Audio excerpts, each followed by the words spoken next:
2017 में रोटी 2 रुपए की थी। मजदूर के बच्चे पेट भर के रोटी खाते थे। मरियम नवाज ने बड़ा दावा करके गरीबों के जख्मों पर नमक पाशी कर दी। अवाम ने मरियम नवाज के दावे को आड़े हाथों ले लिया। अवाम का कहना है 2 रुपए की रोटी कभी जिंदगी में नहीं खरीदी। मरियम नानी दादी बन गई है, अब तो बात ख्याल से किया करें।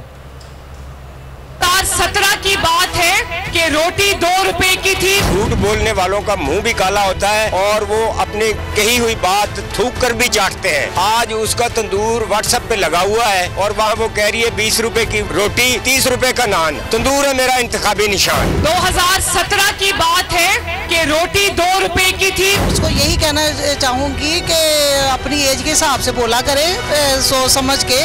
वो छोटी बच्ची तो नहीं, इस तरह के कच्चे बयान देती है। पक्की उम्र की है, पक्के बयान दे। दादी नानी तो बन गई है। 2017 की बात है कि रोटी 2 रुपए की थी। यार रोटी किसी को मिलेगी तो 2 रुपए की होगी ना। रोटी मिल नहीं रही, 2 रुपए की उसने कहाँ से देनी है। मक्कार और झूठी औरत है। 2017 की बात है कि रोटी 2 रुपए की थी। मेरी 50 साल उम्र है, मैंने तो आज तक नहीं देखी। अपनी होश में जब से वोट डालना शुरू किया तो ये सब झूठे लोग हैं, झूठ का पलंदा इनके पास। हवाए नफ्स की है हुक्मरानी, लुटेरा कर रहा है पासबानी। बोल न्यूज के मार्केटिंग हेड आकाश राम ताहा लापता। तफ्तीशी इदारे जवाब देने से कासिर।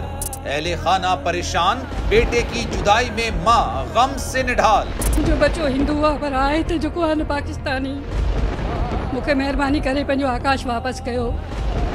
हुकूमत से बेकसूर और मुहिब्बे वतन बेटे की बाजियाबी के लिए फरियाद। आकाश राम के अगवा के खिलाफ अहले खाना की जानिब से सुप्रीम कोर्ट में दरख्वास्त दायर। सुप्रीम कोर्ट के चीफ जस्टिस उमर अता बंदिया से आकाश राम के अहले खाना की जल्द समाअत की इस्तदा। मुश्किल की इस घड़ी में आलमी मीडिया ने भी उठाई आवाज।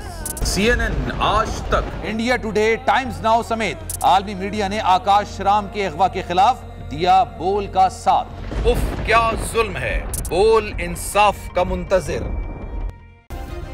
सब्सक्राइब करें और बेल दबाएं ताकि कोई खबर रह न जाए।